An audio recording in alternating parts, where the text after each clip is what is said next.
Vous écoutez CJPF. Check it out. Radio, juste pour le fun.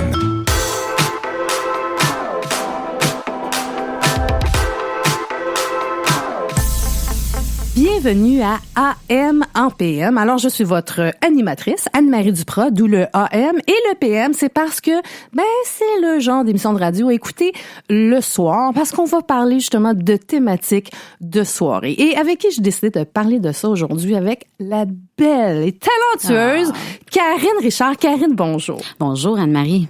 Écoute, je te dis que je suis belle parce que moi, j'ai la chance de la regarder. Puis c'est vraiment une femme toute pétillante. Vous irez la stalker sur Facebook comme tout le monde, mais croyez-moi, elle pétille.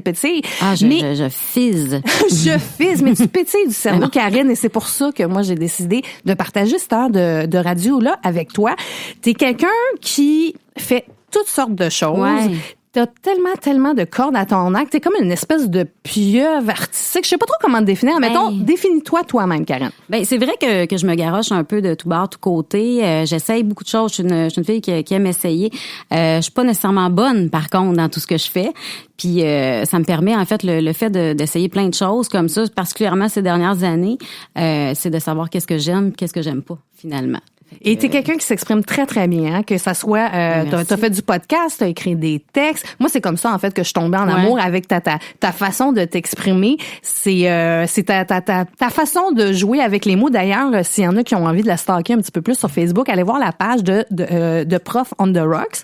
Ça, c'est toi. La Prof on the Rocks. La Prof on the Rocks. C'est une autre page, en fait. Ouais, c'est ça. C'est une page que j'ai créée. J'écris des règles de grammaire sur des napkins. La Prof on the Rocks, c'est mes deux jobs mêlés ensemble. Donc, prof et barmaid.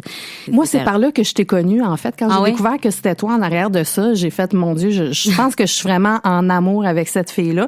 Et tu dis que t'es barmaid aussi. C'est aussi pour ça que t'es là aujourd'hui, parce que AM APM, c'est pour jaser de choses de soir. Et qui dit soir, souvent dit bar, dit alcool, dit dérape. Et aujourd'hui, c'est de ça qu'on va parler, en fait, de l'alcool et des bars. Tu connais ça. Mon Dieu, oui. Hein? D'ailleurs, tu en parles souvent sur ta page Facebook, sur Internet, et c'est super divertissant. Mais là, on va en parler live, parce que moi aussi, malheureusement, j'étais barmaid. Malheureusement, c'est ça. Toi, t'as eu une mauvaise expérience.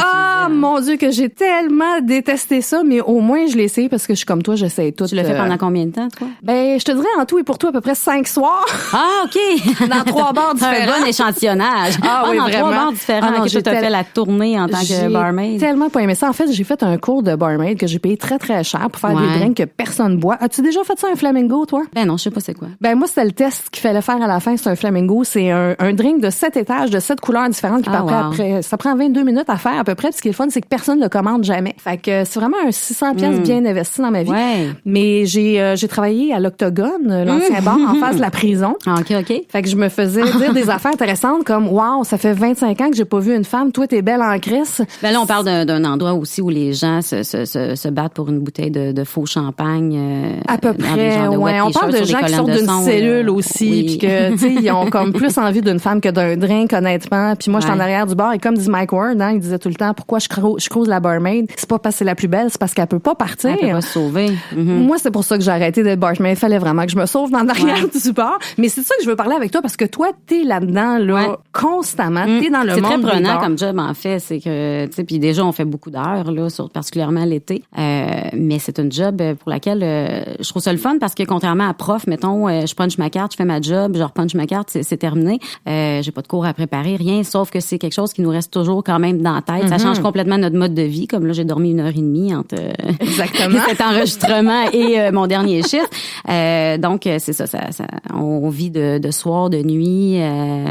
C'est une vie qui est pas régulière, c'est ça. C'est une vie qui est pas régulière. Puis des fois, t'as des chiffres de jour, des fois, t'as des chiffres de soir. Fait qu'il faut toujours que tu te resets en fonction de ton horaire. Là. Et à ça s'ajoute la clientèle. Parce qu'évidemment, travailler dans un bar, ça dépend des bars. Mais toi, t'es dans un bar, dans le centre-ville. Dans un quartier très, très chaud. Je suis dans le centre-ville est de Montréal. Je suis au début du village gay, en fait. Fait que t'envoies de toutes les couleurs, mon Dieu, c'est un bac en sociologie gratuit, là. Je veux dire que je fais depuis 7 ans, en fait.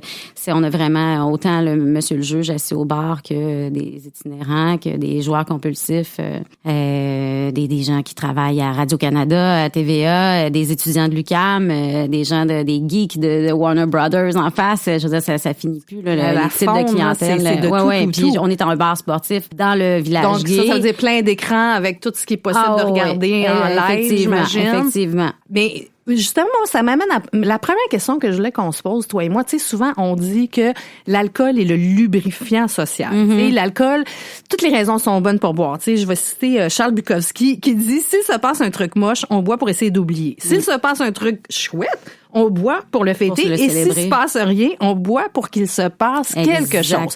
Toutes les raisons sont bonnes pour boire. Mais toi qui vois des gens boire pour différentes raisons, dans différents contextes, d'après toi... dégrader. ou adopter. Tu sais, je veux dire, c'est pas toujours négatif, l'alcool. Hein. Il y en a un petit shooter, puis ça leur met un sourire d'en face. Fait que ça, je le vois des fois, que l'alcool va délier les langues.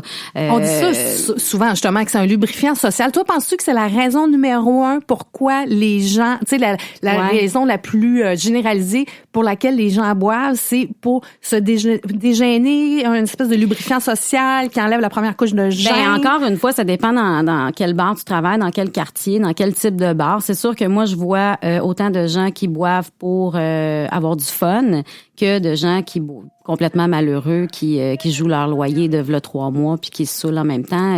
C'est ça. Donc, j'en ai vraiment de tous les genres, mais ça arrive quand même plus souvent qu'autrement. Les gens vont consommer de l'alcool pour...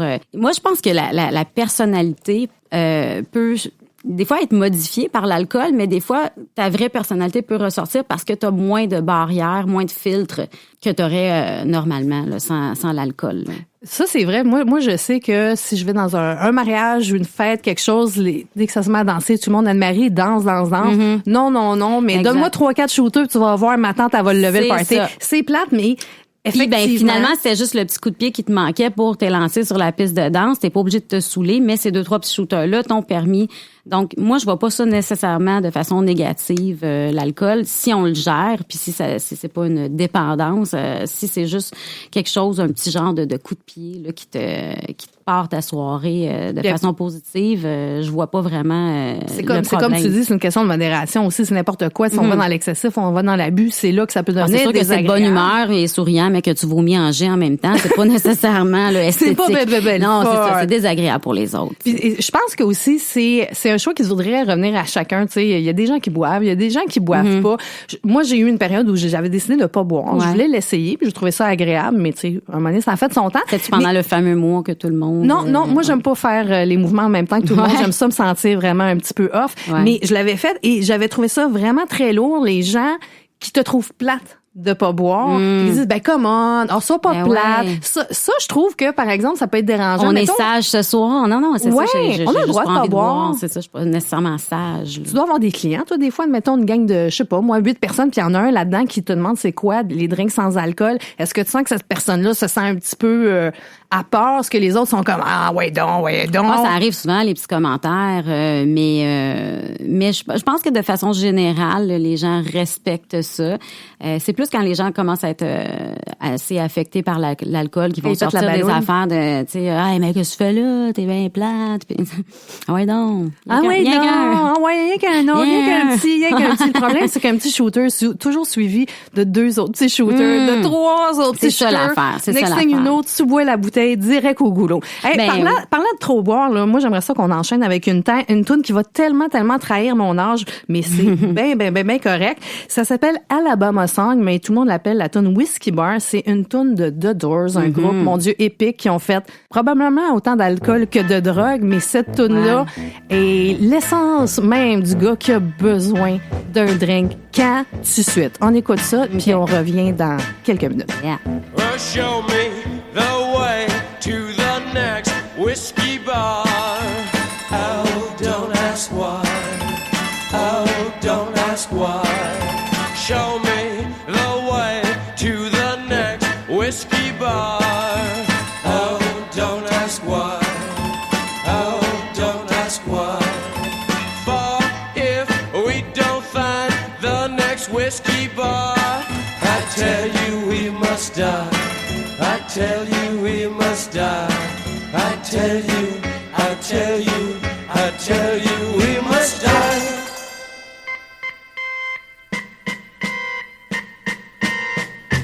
Oh, moon of Alabama, now must say goodbye. We've lost our good old mama. I must have whiskey, oh, you know why.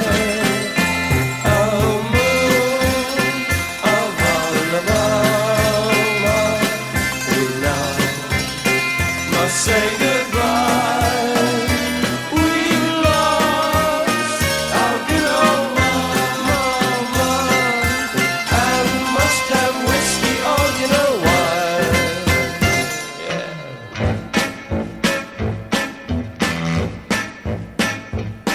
Well, show me the way to the next little girl.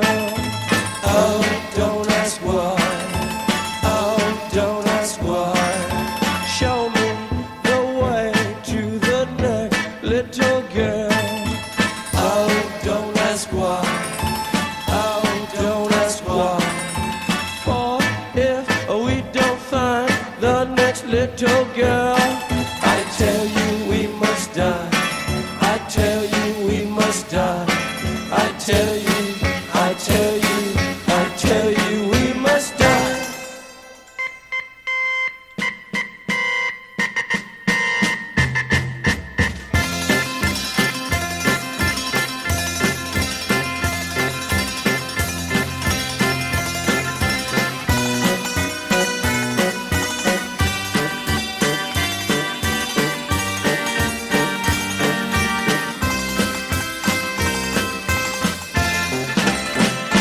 Oh, moon of Alabama, now must say goodbye. We lost our good old mama, and must have whiskey, oh, you know why. Ah, The Doors et Jim Morrison. Mon Dieu, mon Dieu. Et un autre qui est mort trop jeune, maudite drogue. Tu vois, la Ouais. drogue, c'est bien plus grave que l'alcool. Mais revenons à l'alcool. On a travaillé dans les bars toutes les deux, puis tu le dis toi-même, c'est pas facile. Comme récemment, tu as posté quelque chose par rapport au pourboire. Tu sais, on est à une mode. Moi, je fais pas ci, alors je suis non intéressante, ou moi, je fais ça, donc je suis non spéciale. Et il y a des gens, moi, j'ai vu ça plus aux États-Unis qu'ici, mais ça a l'air d'être ici, le cas ici aussi. Il y a ces gens qui se targuent de ne pas payer de pourboire. Ouais, ils sont contents de dire ça. Ils sont comme fiers de dire ça. Alors, moi, je me dis, s'ils sont si fiers que ça, ils devraient, dès leur arrivée dans un bar, dans un restaurant, annoncer qu'ils ne typeront pas et ainsi recevoir le service qui va avec ne pas typer. Ça serait fair enough, tu sais. mais je comprends pas d'où vient cette motivation-là de moi, je paye pas ça, du pourboire. Est-ce que t'as déjà quelqu'un qui a essayé de justifier cet acte absolument. de merde? Ben, justement, tu sais, j'ai fait une publication Facebook la semaine passée par rapport au pourboire et les gens me sortent des affaires comme comme tu dis, le moi, oui mais moi. Ce qui est souvent revenu, bon, il y a beaucoup de cuisiniers qui m'ont dit ouais, mais nous autres on travaille super fort puis on n'a pas de pourboire, mais ce que les gens doivent savoir, c'est que on donne déjà des cotes, hein. Je sais pas si vous connaissez le principe de la cote, mais les serveurs, les barmen doivent donner une partie, c'est un pourcentage des ventes et non pas du pourboire, parce que personne ne peut savoir combien de pourboire que tu as fait, mais c'est un pourcentage des ventes. Donc un pourcentage des ventes qui va au boss boy. Mm-hmm. Quand j'ai boss O, il y a un X à O bien souvent. Il y en a plus à l'hôtesse, au doorman quand on en a un, au barman quand on est serveuse. S'il fallait qu'on ajoute une cote au cuisinier avec les impôts qu'on paie, on se ramasserait avec vraiment pas grand-chose. Puis là, il y a plein de monde de partout, de tous les domaines. Moi, je suis éducatrice en garderie, puis je suis debout pendant 8 heures, puis je change les couches, puis j'en ai pas de type. Moi, je suis prof de français et barmaid. J'ai jamais pensé 2 minutes demander du type parce que je suis prof. C'est un peu de mélanger. À un moment donné, là, on mélange les pommes puis les oranges, puis ça fait une drôle de salade, là. Ce qui fait que j'ai vite compris, moi, j'ai pas vite compris, ça m'a pris du temps, que sur Facebook, tu dois pas nécessairement tu choisis tes batailles, tu dois pas nécessairement partir dans des moi j'écris ce que j'ai à dire, puis les gens le prennent comme ils voudront, mais pour ce qui est des commentaires, tu sais, il y a eu un temps où je m'obstinais avec le monde. Là, j'essaie d'y aller avec parcimonie parce que des fois on part de beaucoup trop loin là, tu sais, j'étais l'éducatrice en garderie qui chiale qu'elle a pas de type, j'ai rien à jaser avec cette fille là. Ouais, c'est ça, c'est comme ça part dans tous les sens, fait qu'il y a même pas besoin d'argumenter, il y a même pas besoin de parce que puis il y en a qui me disent ouais mais le cuisinier fait partie de l'expérience client. Oui, mais la femme de ménage aussi. Oui, mais le troc de la batte qui vient porter les kegs de bière aussi. Ça, c'est exponentiel. À un moment donné, ça finit plus. Hein, le monde qui participe à cette expérience client-là, c'est les gens qui offrent un service en salle, qui reçoivent du pourboire. Ça a toujours été comme ça. Je pense qu'il y a beaucoup de gens qui savent pas que aussi les gens qui travaillent à pourboire, les métiers à pourboire, leur salaire minimum n'est pas le même non plus. Ce salaire-là, on est en bas du salaire minimum. Fait qu'il faut que le monde arrête de penser que vous faites 15$ de l'heure. Mais c'est vrai que les cuisiniers sont sous-payés. Mais c'est un autre dossier. Mais là, c'est un autre dossier. Et est-ce que ce sont nous, les serveurs et les barmen qui allons renflouer ce salaire-là qui est trop peu élevé? Il y a des endroits comme en Abitibi, à Rouyn-Noranda, où on annonce un peu partout, justement, que les cuisiniers sont payés plus cher parce qu'ils sont en pénurie de cuisiniers, parce que c'est effectivement un métier qui est vraiment pas assez payé pour la job. Mais là, à ce moment-là, ce serait aux employeurs de payer plus grassement leurs cuisiniers, parce que sinon, ça finit plus. Là. Mais je suis d'accord pour dire que les cuisiniers ne sont pas assez payés dans les restaurants. Oui, c'est ça. C'est juste que ça n'a pas de fin aussi quelque part. Tu sais, je veux dire, moi, j'ai toujours essayé de comprendre comment ça se fait que les joueurs de hockey font plus que des gens qui font des recherches sur le cancer. Mais tu sais, je veux dire, à un moment donné, ça n'a plus de fin les inégalités. Là. Mais effectivement, les gens pour boire, il faut considérer ça, c'est que ça fait partie de leur revenu de recevoir. C'est que le gouvernement considère qu'on fait du pourboire, c'est pas en plus, c'est pas qu'on c'est un surplus, oui, parce qu'on finit par faire plus que le salaire minimum, mais je veux dire le gouvernement considère qu'on fait 8% des ventes en pourboire. Donc si on le fait pas ce 8% là, puis je pourrais te dire que ces derniers temps, ça arrive souvent avec les événements sportifs qu'on a. Disons que en bout de ligne, des fois on se ramasse avec pas grand-chose là. C'est sûr qu'il y a des soirées où on se ramasse avec beaucoup d'argent aussi. Ça fait partie de la game. C'est aléatoire, c'est très aléatoire. Est-ce que tu travailles de jour et de soir ou simplement de soir? Ben moi je suis plus une fille de soir, mais dernièrement avec tous les festivals tout ça, les matchs de soccer. Ouais, des fois c'est le jour. Fait que ça on va dans les généralités là justement. Est-ce que tu as remarqué que tu fais plus de pourboire avec la clientèle de jour ou plutôt avec la clientèle de soir? Ah oui, définitivement, grosse différence. C'est vraiment pas la même job. Okay. En plus, là, tu sais, le jour, il y a des petits menus du jour avec, ça vient avec une soupe, ça vient avec un non, pas nécessairement, ça vient avec un dessert, fait que c'est comme 3 services. Les gens boivent beaucoup moins. Il y a souvent des spéciaux le midi, donc ça fait des factures qui sont beaucoup moins élevées. Le soir, tu garoches des nachos puis des 4 litres de bière sur un comptoir puis tu fais 2 fois plus d'argent. Ah ouais. Oui, c'est pas du tout la même game, là. Puis dans la généralisation, dirais-tu que les hommes ou les femmes donnent des meilleurs pourboires? Ben moi, je te dirais, au bar, j'ai une clientèle qui est très majoritairement masculine. Est-ce que les hommes ou les femmes typent plus?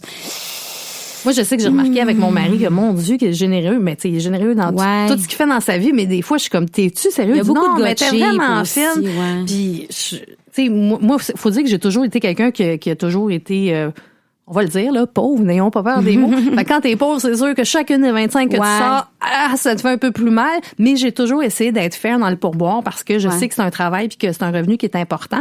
Mais je me demandais justement si tu voyais une différence entre les hommes et les femmes parce que il y a aussi, bon, le fait que t'es une fille en arrière du bar, que c'est des hommes, des fois, il y a encore cette espèce de petit mini rapport de séduction. Ben, c'est sûr, c'est ça que j'allais dire. C'est sûr que là, si c'est un gars qui me trouve de son goût, ça se peut que le pourboire se voit gonflé, là. Il y a aussi l'histoire aussi de la clientèle régulière. T'sais, on se bâtit une clientèle en tant que barman. Surtout que barmaid, on est prisonnier en arrière de notre bar. Ouais.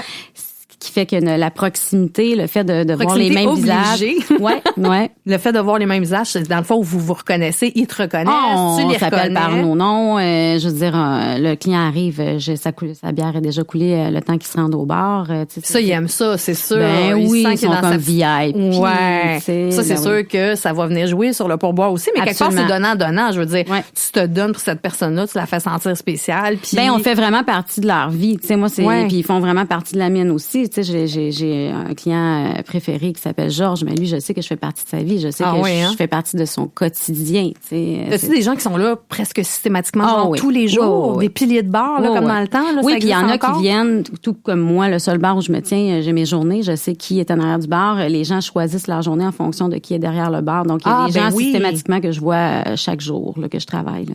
Tu vois, ça, t'as dû voir ça souvent. Là, il y a une citation que j'aime beaucoup de Philippe Gueluc qui dit « J'essaie de noyer mon chagrin dans l'alcool, mais depuis le temps, il a appris à nager, mon chagrin. » Ah, ben oui, hein, c'est ça, on se vautre noyer son chagrin, hein, j'imagine. Ben oui, absolument. Ben oui, c'est constant. Des gens qui pleurent leur peine d'amour au bar, qui sortent leur frustration. C'est les inhibitions qui tombent là, avec l'alcool. Oui, exactement. Ouais. C'est ça que tu vois le plus souvent, tu dirais, des peines d'amour. Parce que c'est comme une espèce de cliché, mais c'est vrai qu'en peine d'amour, on va se mettre à boire pour essayer de tout oublier. Puis le lendemain, on se souvient de tout, sauf qu'en plus, on a la gueule de bois. Là. Ouais. Mais c'est-tu beaucoup ça que tu vois dans des cas de gens là, qui décident que, bon, à ce soir, là, je dérape. Là. Ouais. Ben, ça arrive quand même assez fréquemment, mais je te dirais que c'est pas le plus gros de ma clientèle qui viennent brailler au bar, là, qui ont perdu quelqu'un, là, mais ça arrive. C'est sûr, parce qu'il y a l'alcool qui est impliqué, donc c'est là qu'on connaît un peu plus la vie des gens, là, parce que il y a des gens qui arrivent, là, qui sont complètement...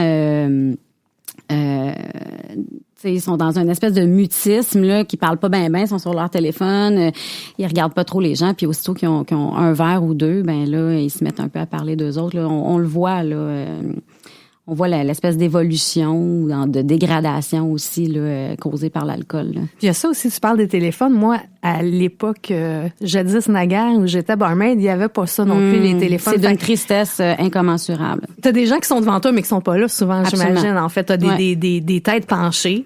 Ouais, des couples hein, qui sont assis ensemble mais qui se regardent pas. J'ai vu une fille il y a pas longtemps avec son chum, puis chaque fois que je passais, j'étais barmaid, mais je prends tout le temps une coupe de temps, fait que j'avais la chance de voir ce qu'elle faisait avec son téléphone.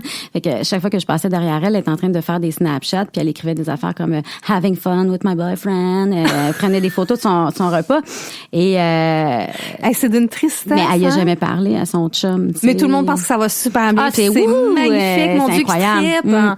C'est d'une tristesse. Moi, je pense que en fait, c'est probablement ça qui m'avait attirée dans le fait d'être barmaid, c'était le nightlife. Je suis une fille de soir, je suis une fille de party, puis en tant qu'auteur, scénariste, fille comique, puis tout ça, moi, ce qui m'intéresse, c'est l'observation de l'être humain. Ouais. Et je me suis dit, ça, c'est un laboratoire incroyable, mais je suis tombée sur des bars et des clientèles tellement weird que je me suis dit, si je reste là-dedans, je vais probablement finir pendue dans mon garde-robe. Okay. Parce que j'ai vu le pire du pire. Tu sais, j'ai été au Faux-Foune électrique comme barmaid aussi, dans le temps où c'était une clientèle vraiment juste punk, là, juste des mohawks, puis des tu sais, le look là qu'on imagine des années 90. Tu rentres pas là avec un aimant parce que t'en ramasses une coupe. Ouais, c'est ça. Tu sors avec 5 gars dans ta main.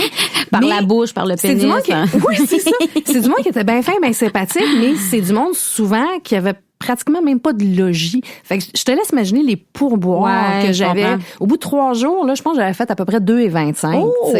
Là, je pense que ça marchera pas. C'est bien le fun de vouloir observer l'être humain, mais il y a un être humain qui aimerait que je paye son loyer aussi. Le métro, c'est ça, pour retourner chez vous après ton chiffre, ça va mal. Mais ça m'avait comme un peu attristée. Je me suis rendu compte que je suis probablement trop sensible pour faire ce genre de métier-là. Puis moi, ce que j'aime de ta façon de faire, parce que je te suis beaucoup sur Facebook, souvent tu vas nous raconter des anecdotes, puis nous, à la rigueur, on commence à imaginer toi et tes clients dans le bar. Et souvent, ce que tu vas raconter, tu trouves toujours une twist pour que ça soit pas triste, ça soit pas démoralisant. Tu sais, t'arrives à trouver Je sais pas, t'as un talent de raconteuse qui me donne le goût d'aller me taper dans le coin de ton bar. Il y en a qui le font, hein. Il y en Pour a vrai, qui... tu te fais stalker? Oui, mais beaucoup, il y en a beaucoup qui viennent en espérant rencontrer Georges, mon client préféré, parce que je parle souvent de lui. Georges est une star. Est-ce qu'il sait, Georges, qui est une star? Je lui ai dit, mais il comprend pas trop, là.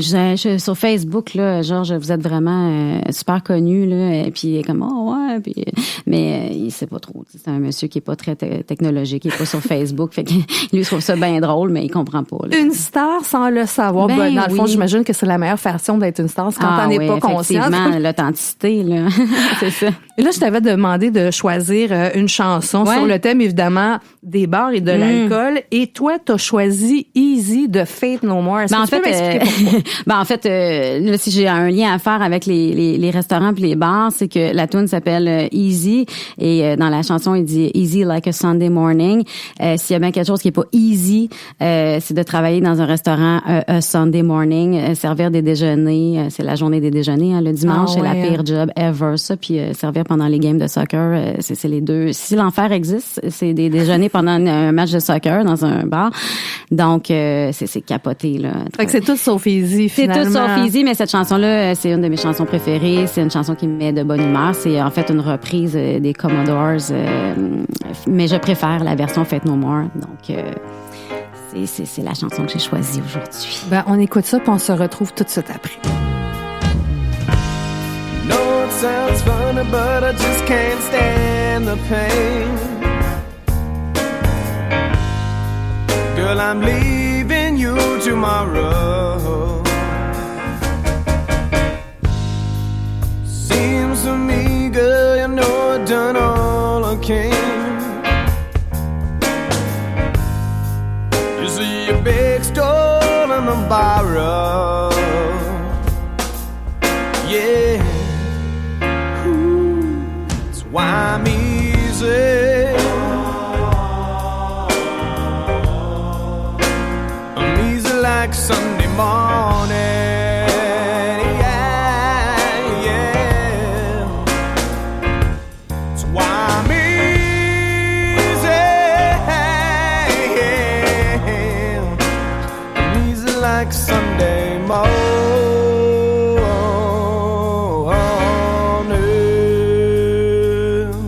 I wanna be high,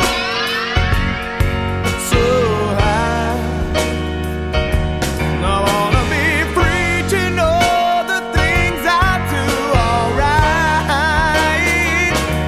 I wanna be free, just me. Oh, baby.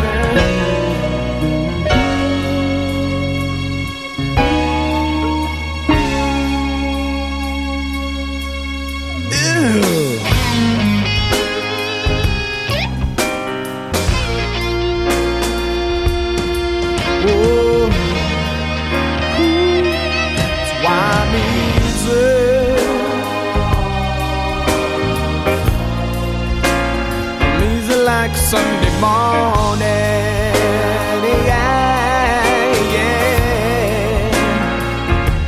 That's why I'm easy.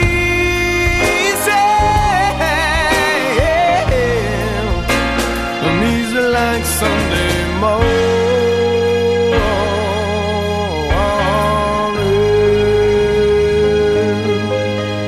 Fait qu'on vient d'écouter Easy, puis je me disais justement quelque chose qui est facile, hein, c'est trop boire, surtout dans un contexte de bar. Tu vois, il y a Fernandel qui disait le pastis, c'est comme les seins, 1, c'est pas assez, et 3, c'est trop. Ah, le pastis, c'est ma passion.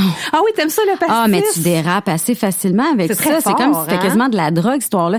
Ben oui, puis moi, j'allonge ça comme ben des gens à la française, là, avec de l'eau puis de la glace, mais le ratio eau pastis change drastiquement d'un verre à l'autre, puis on finit par... J'ai déjà ouvert une porte avec mon nez, là. C'est le pastis. Fait que toutes les deux, je suis sûre qu'on a des histoires de nous, avoir dérapé, avoir trop bu, puis d'avoir vu des gens trop déraper. Mm-hmm. Moi, tu vois, j'ai lu un truc récemment, puis je me suis dit, mon Dieu, si c'est vrai Il serait temps que je le comprenne. Apparemment, quand tu bois, il vient un moment où t'as, appelons ça le buzz. Tu sais, le moment où l'alcool a embarqué, t'es un peu plus phoné, t'es plus game d'aller danser, puis plus willing. Ouais, tu te dégênes, mais là, on dirait que le fait d'être rendu là te donne l'impression que c'est une bonne idée de continuer, alors que semble-t-il, là, ce que j'ai lu, c'est que rester dans ce mood-là. Ben, c'est que après, quand tu continues à boire, c'est comme si tu essaies de retrouver cet état-là que tu viens d'atteindre, mais c'est impossible parce que là, t'es en train d'en rajouter. Comme quand tu manges un 2 litres de crème glacée puis que tu veux que t'espères que la bouchée du fond goûte aussi bon que la première. Ouais, tu sais, Chasing the Dragon, mais version alcool, là. Fait que, dans le fond, ce qu'il faudrait faire, c'est que quand on atteint cet état-là, qu'on reste dedans, qu'on soit bien fin, bien clean, pour au bout de 2 heures, le parfait dosage, ouais. C'est ça, de trouver le parfait dosage. Mais personne fait ça parce que là, ça va bien. On va en prendre un autre. Moi, je sais qu'il y a des moments où tu parlais justement où les proportions changent. Je me souviens d'un soir de Noël chez des amis où j'avais amené du rhum puis du coke. Mes premiers rhum and coke, c'était 1 tiers de rhum, 2 tiers de coke. À la fin, j'ai vraiment fait un verre de rhum. J'ai fait, il y a plus de place pour le coke. Un splash de coke. Mais je prends un verre de rhum.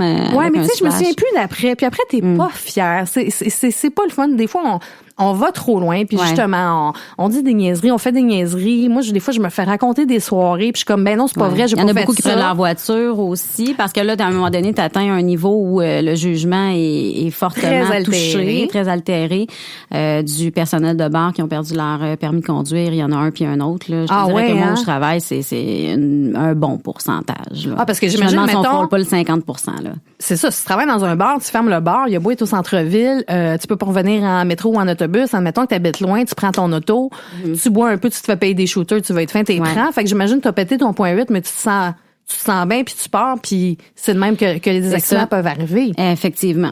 En tant que barmaid, là, admettons que tu sers quelqu'un qui est relativement avancé là, dans son état de boisson. Toi, t'as-tu une responsabilité par rapport au client? Si j'entends que le client prend sa voiture, je le prends comme une responsabilité. Par contre, je peux pas nécessairement refuser de servir de l'alcool à quelqu'un qui est pas dans un état d'ébriété avancé, sous prétexte que je l'ai entendu dire qu'il allait conduire sa voiture. À un moment donné aussi, j'ai pas nécessairement ce pouvoir-là, mais ça m'est arrivé de dissuader certaines personnes de dire moi, tu sais, je t'ai entendu dire que t'allais reconduire cette fille-là ou whatever, ça veut dire que tu conduis, puis ça fait 6 shooters de Jack que tu prends, tu sais, il faudrait peut-être que tu slackes. C'est un peu épeurant, hein? C'est un peu épeurant de penser à tous ces gens. Je veux dire, moi-même, là, je le dis pas fièrement, là, mais je le dis plutôt avec la sagesse de la fille qui le fera plus. Mais tu sais, je le dis, là, j'ai déjà eu des moments où, arrivé chez nous le lendemain matin, j'ai fait, mais voyons donc, je peux pas croire que j'ai conduit. Tu sais, j'ai pas tué personne, j'ai pas fait d'accident, j'ai été ce qu'on appelle chanceuse, là. Vraiment, l'univers m'a donné un joker. Mais c'est le fun qu'on en parle parce que les gens sont très forts sur le jugement puis la condamnation même. Juste quand les gens pognent un accident. Mais sinon, il y a pas grand monde qui sort dans les bars ou qui travaille dans les bars qui peut se vanter que c'est jamais arrivé de faire j'ai été chanceuse ce coup-là, tu sais, complètement torchée. Je peux me vanter, là, je pense pas que ça me soit déjà arrivé, mais que je pétais la balloune assurément. Oui, ça m'est arrivé à quelques reprises. Puis le lendemain, comme tu dis, je fais comme si c'est de la merde ce que j'ai fait là. Ben c'est ça, c'est parce que tu dis mon Dieu, qu'est-ce qui aurait pu arriver? J'aurais pu foncer dans quelqu'un, j'aurais pu blesser quelqu'un qui n'a pas rapport. Tu sais, c'est pas comme quelqu'un qui conduit à 300 000 à l'heure sur l'autoroute à 4 heures de l'après-midi, t'es un cave qui a besoin de vitesse, mais à 4 heures du matin, quand t'es bien sous, puis tu veux juste rentrer à la maison, puis t'as pas envie de laisser l'auto parce que le stationnement demain matin, puis t'as pas envie de mettre 40$ sur un taxi. T'as plein de bonnes raisons, mais pour vrai, tu mets ta vie en danger. Puis je te dirais que direct en partant, de travailler dans un bar, de finir à 3-4 heures du matin, tu mets déjà ta vie en danger, même sobre, complètement à jeun, parce que c'est le moment de la journée. Où les gens sont le plus dangereux sur la route, là.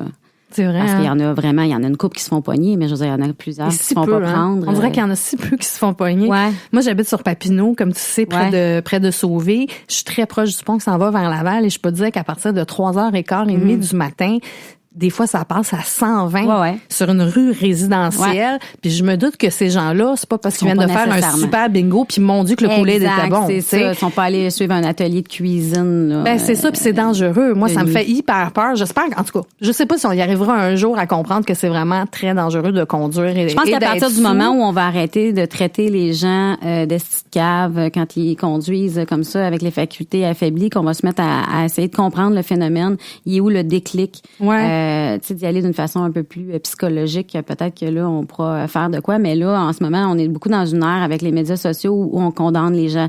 Ben oui, on sait bien, c'est un cave, il avait bu. Ben oui, on sait bien.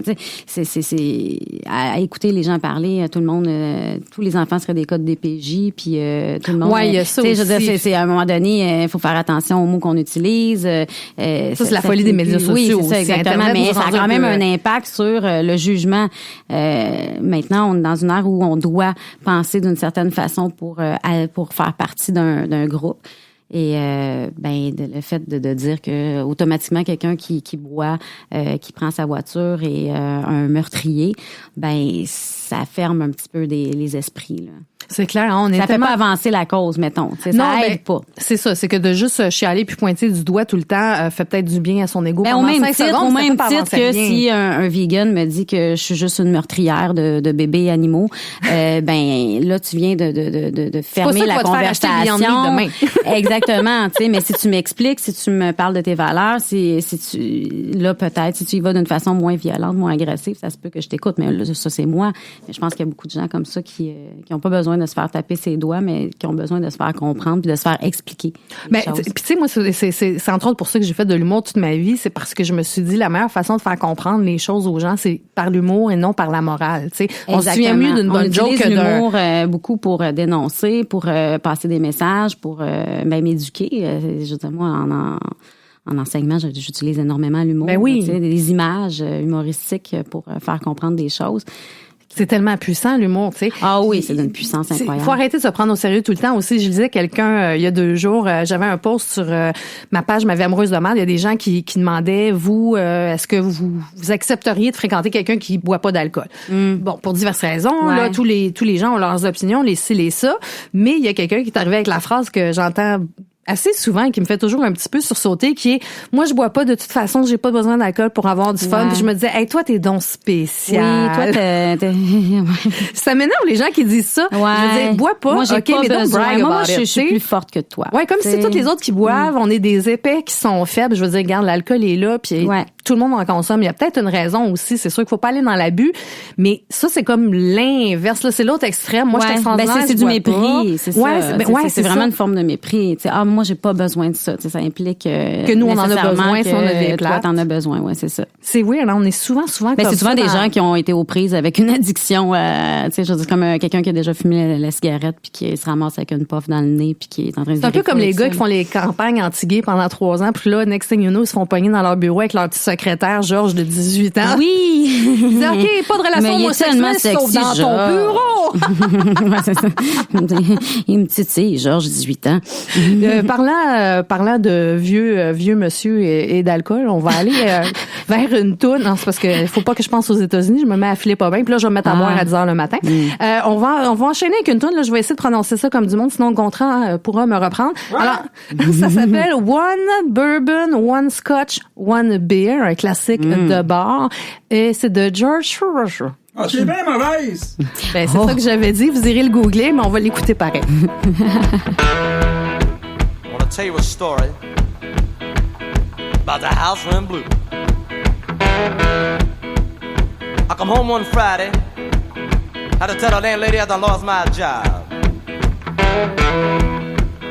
She said that don't confront me, long as I get my money next Friday. Now next Friday I come, I didn't get the rent, and out the door I went.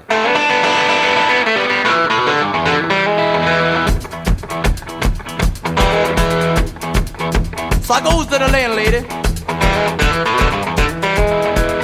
I said, you let me slide. I have the rent for it tomorrow, the next day I don't know. So I said, let me slide it on, you know, people. I notice when I come home in the evening, she ain't got nothing nice to say to me. But for 5 years, she was so nice. Lord, she was lovey-dovey.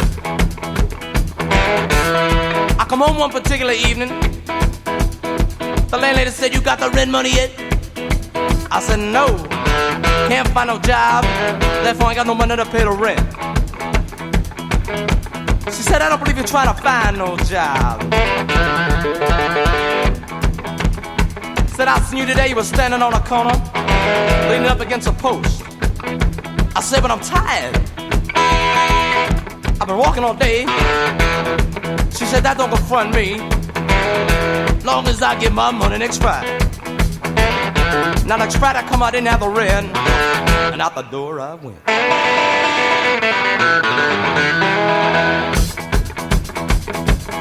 So I go down the streets, down to my good friend's house. I said, look man, I'm outdoors, you know. Can I stay with you maybe a couple days? He said, let me go and ask my wife. He come out of the house, I could see his face. I know there was no. He said, I don't know, man. She got her funny, you know. I said, I know. Everybody funny. Now you for that too. So I go back home. I tell the landlady, I got a job. I'm gonna pay the rent. She said, yeah. I said, oh yeah. And then she was so nice.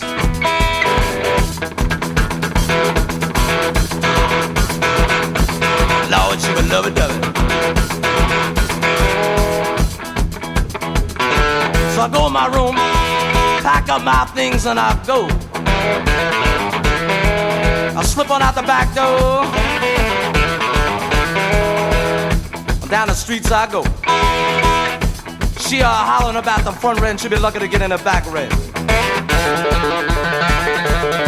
She ain't gonna get none of it.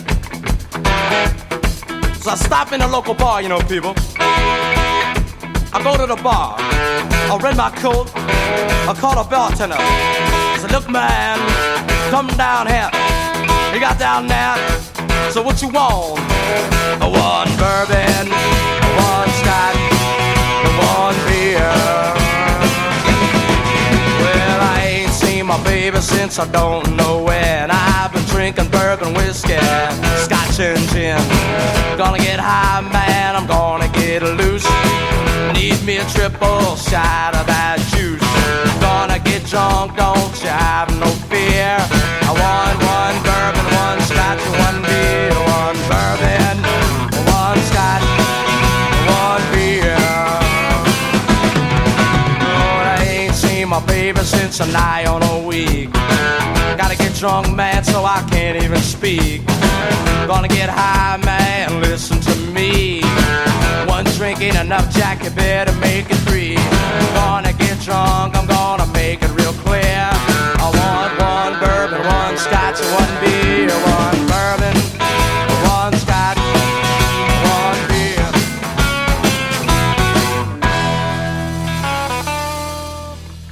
Toi, Karine, la tune qu'on vient d'entendre, pour moi, c'est beaucoup de souvenirs. C'était qui? C'est Thorogood. George Thorogood.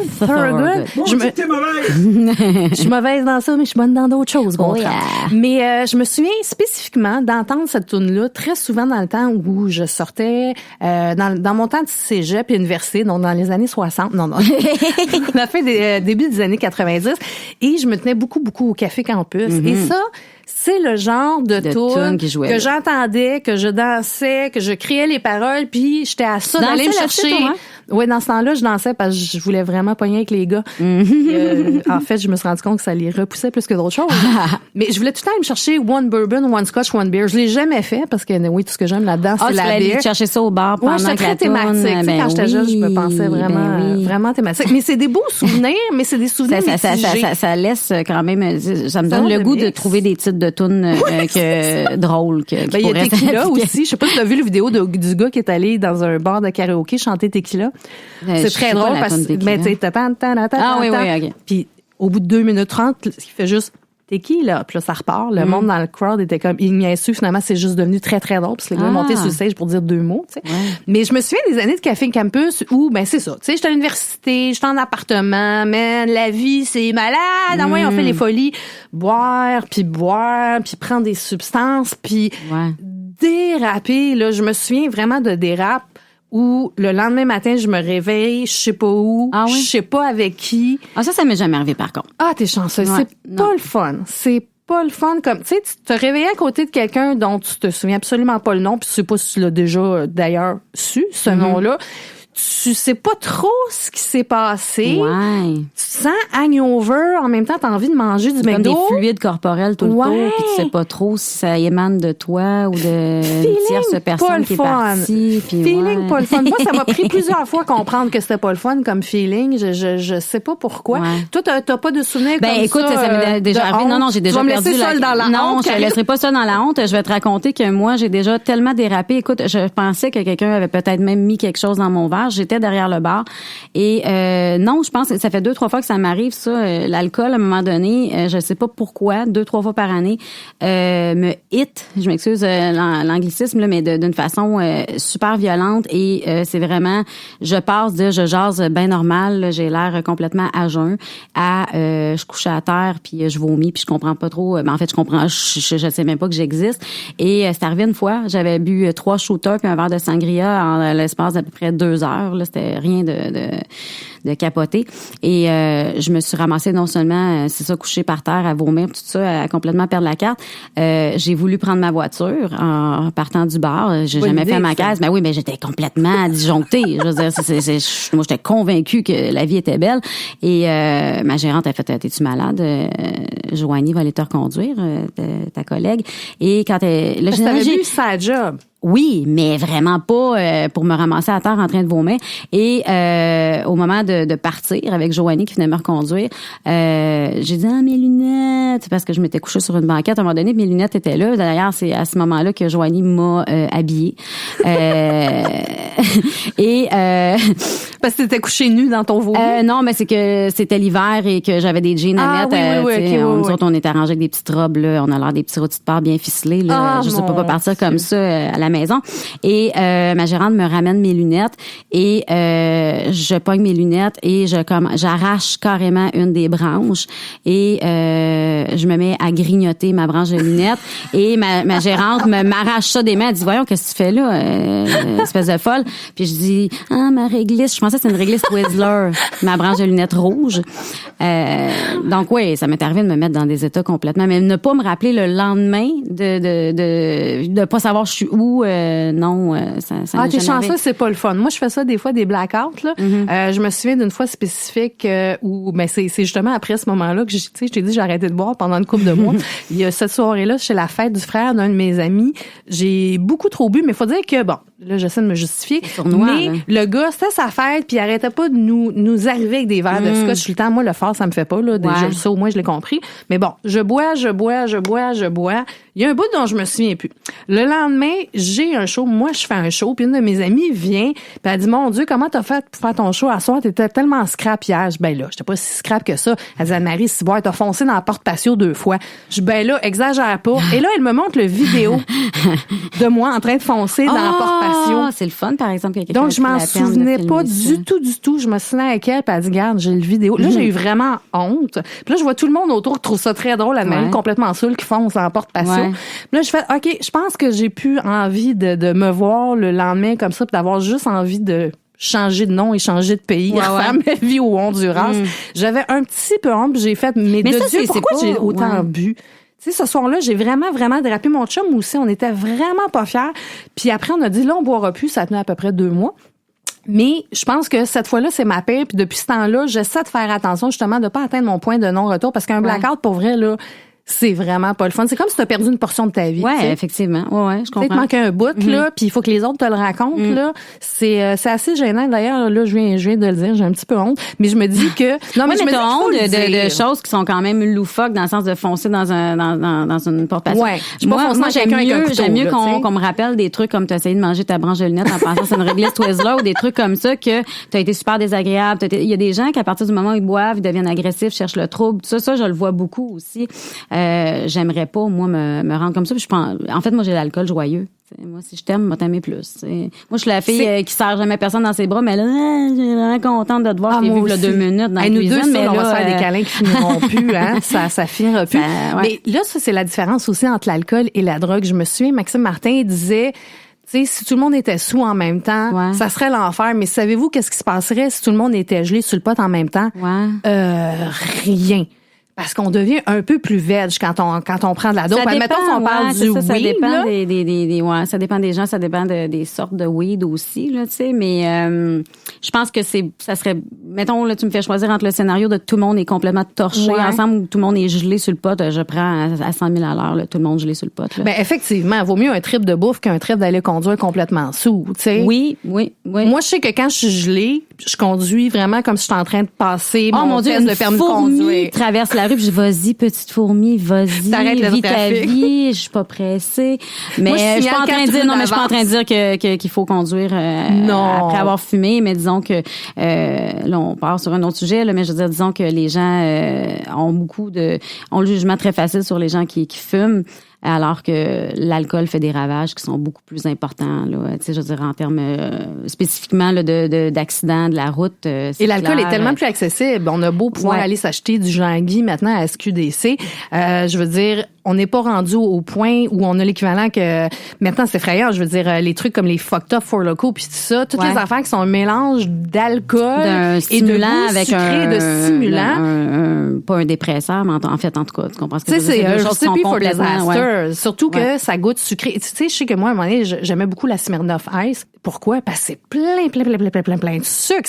Tu bois ça comme du jus, mais il y a quand même de la vodka là-dedans. T'en bois 4, là. Puis, hey, je te dis que tu commences à être magané en maudit. Il y a ça qui est dangereux aussi, hein. C'est que on vend l'alcool comme étant quelque chose qui vient avec la fête, mais avec un goût de fête d'enfant.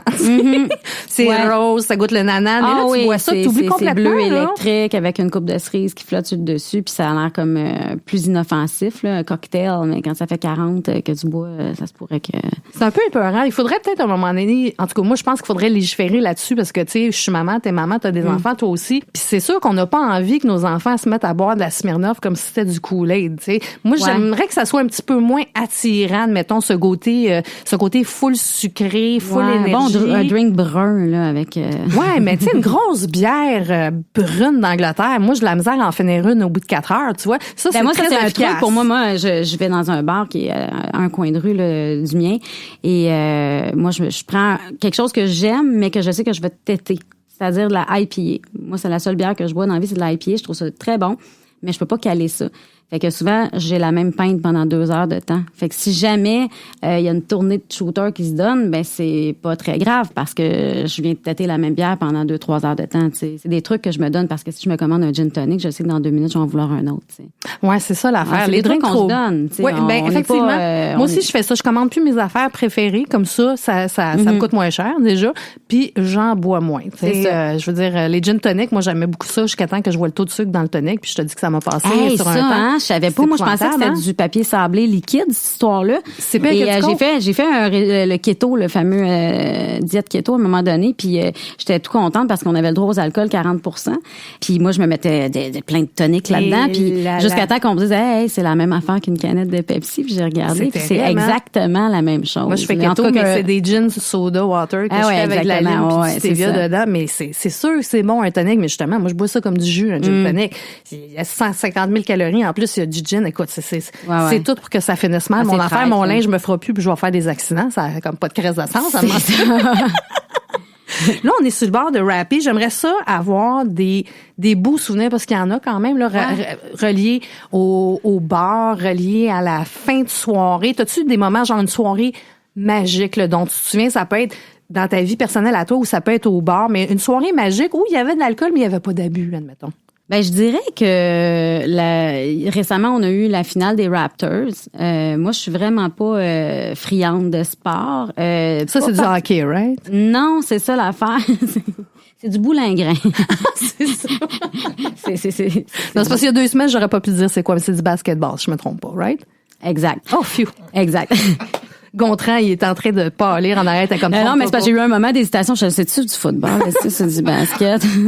C'est ça. Habituellement, c'est pas une clientèle qui me fait triper, mais là, c'était tellement un événement que j'avais pas nécessairement juste la clientèle. Là, j'ai l'air très raciste des clientèles, là, mais c'est une constatation. Basketball, ça va absolument, mais tu sais, c'est pas mes préférés. C'est pas l'ambiance, l'atmosphère que je préfère.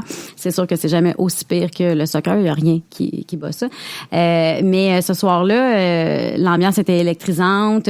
Quand les Raptors l'ont emporté, c'était juste débile. Je travaille dans une très grande place. Les gens montaient debout sur les tables. Ça a pas dérapé, mais je veux dire, c'était wow. Puis je sais pas pourquoi, mais ce soir-là, ça s'est tellement bien passé au niveau du service. On était comme une espèce de chorégraphie. On avait le temps de jaser avec le monde. Pourtant, c'était plein à craquer. Ça a super bien été cette soirée-là. Puis oui, il y a eu un peu d'alcool, des petits shooters par-ci, des petits shooters par-là, pas d'abus, juste beaucoup d'allégresse et de joie, là. Ça a été extrêmement difficile comme chiffre physiquement. Moi, j'ai travaillé 17 heures en ligne. J'avais commencé le matin. Je veux dire, j'ai eu envie de pisser pendant 8 heures. Tu sais, j'ai à peine mangé 2 bouchées de poutine figée. Mais j'ai fini mon chiffre satisfaite. J'ai dit, crème, ça, c'était une belle soirée. Là. On est même resté au bar un coup que c'était fini pour se jaser puis prendre un dernier verre. C'était le fun. Parce qu'en fait, c'est ça. Tu sais, l'alcool n'a pas à être l'ennemi de l'humain. Ça peut être aussi son partner de temps en temps. Il y en a des moi, je le moments, vois comme ça. Ouais. Tant qu'on n'abuse pas. Moi, je me souviens qu'à notre mariage, je m'étais dit, Anne-Marie, fais attention, tu veux t'en souvenir de ton mariage. Puis, tu veux pas non plus avoir trop honte parce que c'est tous des gens que tu vas revoir, parce que c'est ta famille. Ouais. Non, mais je voulais vraiment c'est ton profiter. Mari, t'sais. Mais tu sais, oui, mon mari aussi. Mais tu sais, on recevait le monde au champagne, puis tu sais, c'était alcool à volonté, comme dans tout bon mariage. C'était propice à la dérape. C'était très propice à la dérape. Puis je me suis dit, mon Dieu Seigneur, je veux pas faire ça. Fait que je m'étais assurée d'avoir de l'eau partout, tout le temps. Puis en robe blanche, t'as tout le temps peur de te tacher, fait que je buvais pas de vin rouge. Mais tu sais, je suis contente parce que je me souviens de chaque petit moment de cette journée extraordinaire-là. Puis ça aurait été facile que ça finisse de même, là, tu sais. Ça aurait été très, très, très, très facile, surtout que c'est pas moi qui le payais, l'alcool, c'était mon père. Mais non, j'ai décidé de faire attention cette fois-là et je pense que ça m'a aidé pour la suite aussi à essayer de gager ce petit moment-là. C'est là, ça. Que je lisais là, justement le petit moment où là tu commences à avoir du fun, ça vient d'embarquer, mais c'est pas obligé d'aller à l'autre extrême puis de débarquer puis de pogner une solide puis des fois on dérape. est à un shooter près de déraper là, c'est exact. Puis quand on n'est pas sûr, je pense que c'est un peu comme la faim, hein, tu sais, dis tout le temps que le cerveau ça y prend à peu près 20 minutes pour recevoir le signal de satiété. Fait que tu sais, attends pas d'arrêter de manger jusqu'à temps que tu exploses. Je pense que c'est la même chose avec l'alcool. Attends pas de t'entendre respirer fort dans les toilettes, la tête penchée un peu trop en 90. Là. Exact. Dès que tu commences à être un petit peu feeling, commande-toi de l'eau, commande-toi quelque chose sans alcool, prends un petit break, puis tu verras tantôt, ça va être plus fun pour le monde autour, ça va être plus fun pour la barmaid puis la serveuse, puis ça va être plus fun pour toi demain matin quand tu te réveilleras où tu sais, avec qui tu sais, dans un appartement que tu connais avec une envie de manger 2 œufs bacon et non pas un Big Mac parce que supposément qu'il y a de l'anti-vomitif dedans. Hey, merci Karine. Merci à toi. Fun. Ben oui, j'ai eu du fun. Là, c'est une première, mais on espère que ça sera pas une dernière parce que on a encore 1 million d'affaires à se rencontrer puis plein de tunes à écouter. Et parlant de tunes, je voulais au moins qu'on fasse jouer une pièce québécoise. C'est un de mes groupes préférés. Ça date, mais c'est encore bon. C'est Zébulon. Ah, ça sera toujours bon, Zébulon. Écoute, comment ne pas aimer Zébulon? La tune, c'est Il y a du monde qui s'aime. C'est une tune parfaite parce que c'est un gars dans un bar qui est témoin de toutes les façons des gens qu'ont de s'aimer. Ah, OK. Il y en a qui s'aiment dans le fond d'un bar, il y en a qui s'aiment dans le fond d'un char, il y en a qui s'aiment tout seul dedans leur lit, puis on comprend que c'est ça qu'il va faire. Mais une des paroles que j'aime là-dedans, c'est le verre du Lascar a presque fini de me boire. Ah, c'est d'une poésie là. Fait que mon conseil de fin, ça serait ça. Quand vous allez dans un bar, assurez-vous que c'est vous qui êtes en train de boire le verre, puis c'est pas le verre qui est en train de vous boire. Et sur ce, cheers! Cheers! Tu seul encore à siroter dans un bar. J'ai pas vraiment soif, mais c'est un réconfort de voir qu'il y en a d'autres comme moi qui trouvent la soirée plate. Pendant que je finis ma bière qui est plate, y a du monde qui s'aime, y en a qui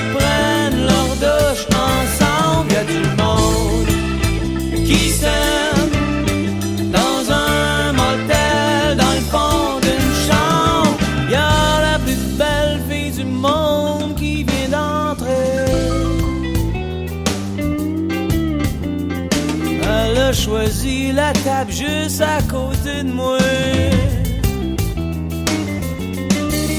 Ah, mais je le sais bien que ça sert à rien d'essayer d'aller y parler.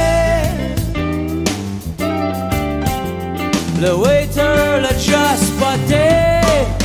Y a du monde qui s'aime dans un bureau du centre-ville. Y a du monde qui s'aime presque tout nu dans un automobile. Ba, ba, ba.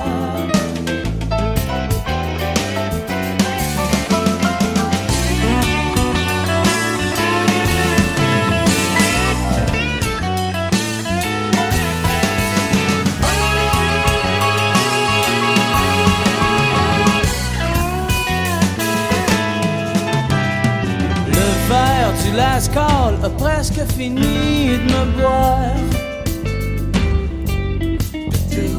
Un peu plus engourdi, un peu moins beau à voir. Je vais marcher au milieu de la rue à 4 heures du matin, en ruminant mon petit refrain. Y a du monde qui s'aime dans un taxi rue Saint-Denis. Y a du monde qui s'aime tout seul dans son lit, qui s'aime tout seul dans son lit.